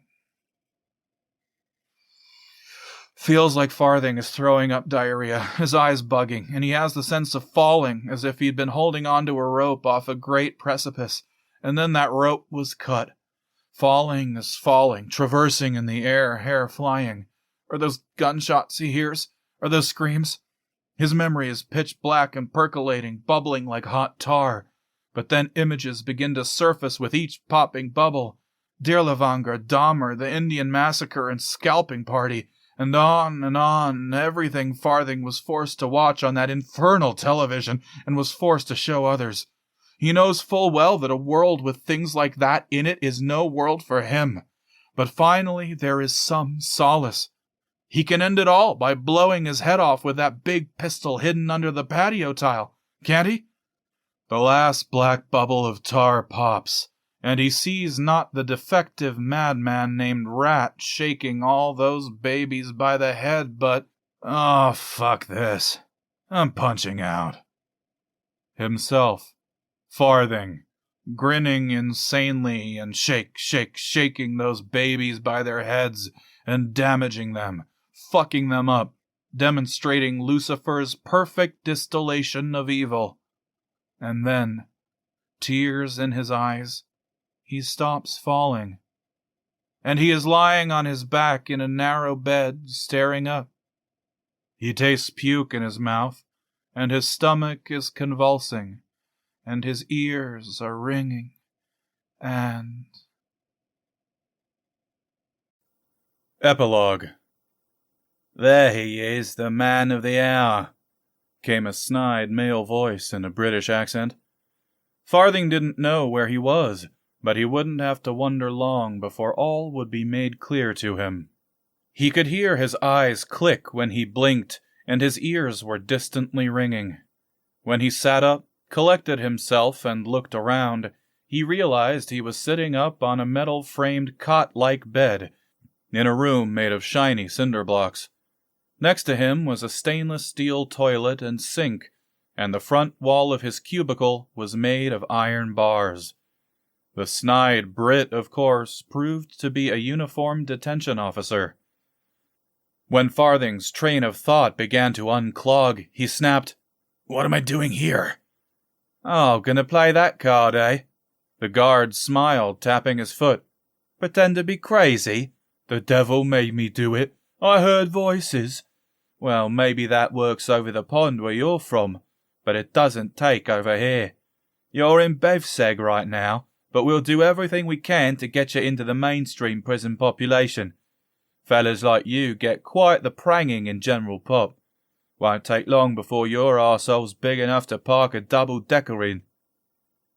Farthing only half heard him through the clamor of his own confusion. "I don't get it. What did I do? I remember being in the trailer." "Yeah, you were in the trailer all right, mate. Killed everyone in it with a big old Webley, the bobbies say.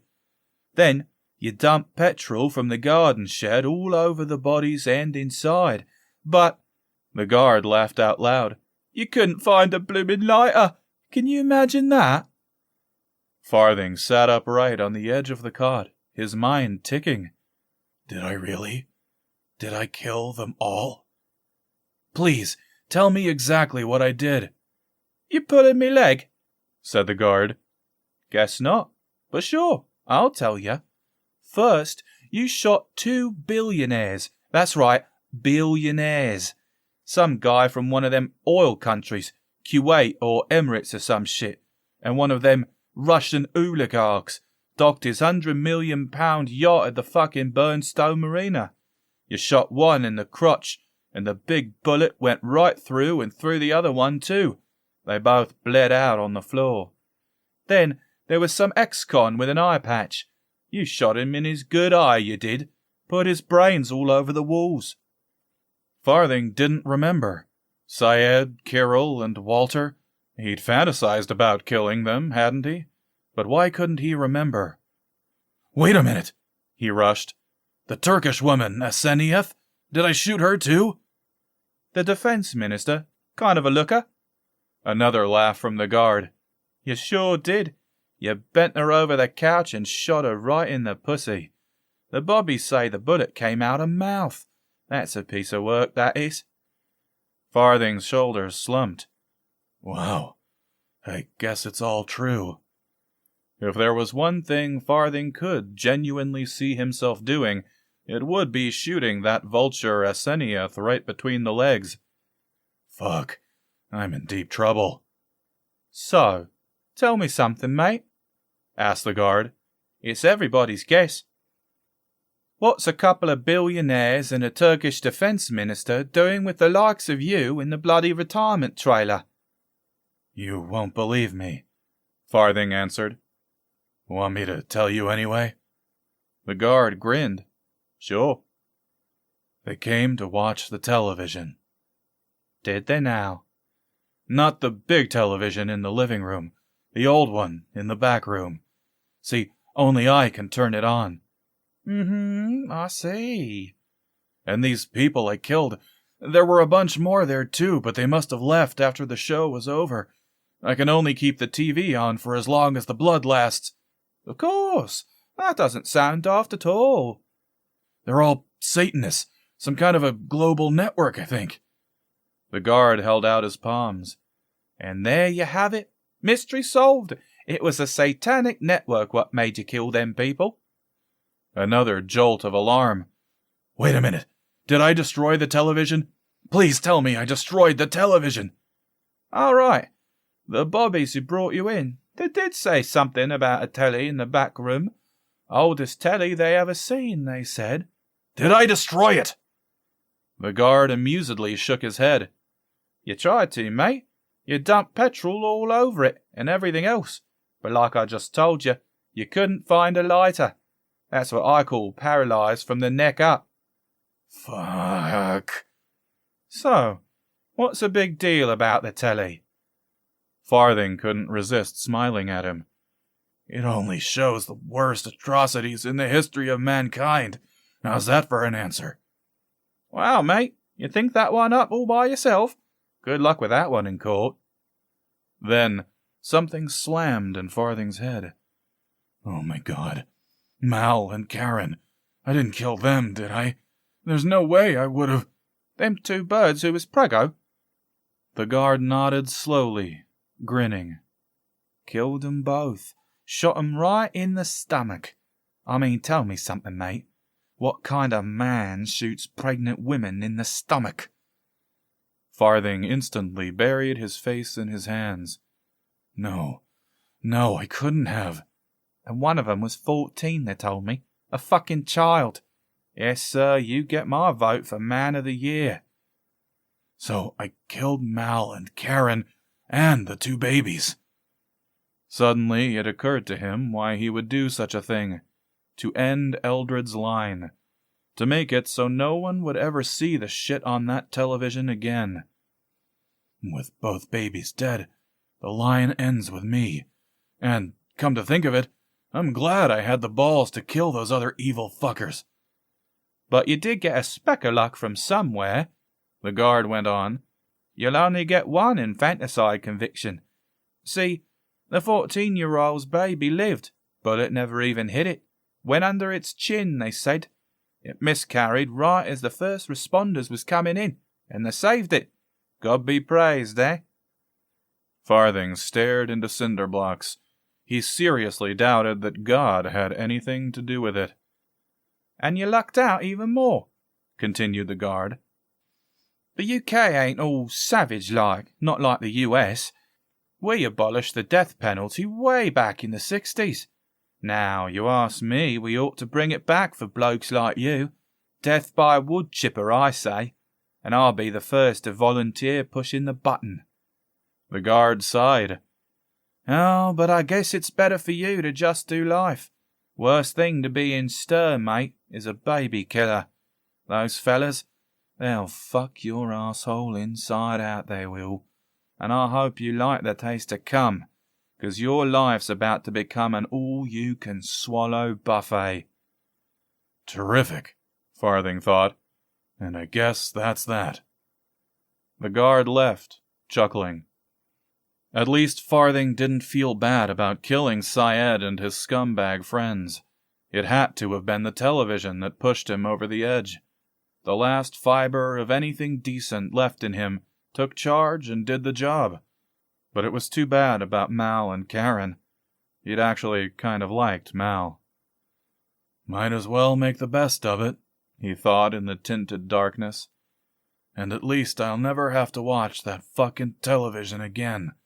Won't have to drink any more dirty blood and perform for satanic psychos like a chimp at the circus. So it was true. No more atrocities on that television. The fucking telly. But there was no getting away from it, not really. And this he would find out later that night, when he fell asleep and saw it all over and over again in his dreams. Everything and more.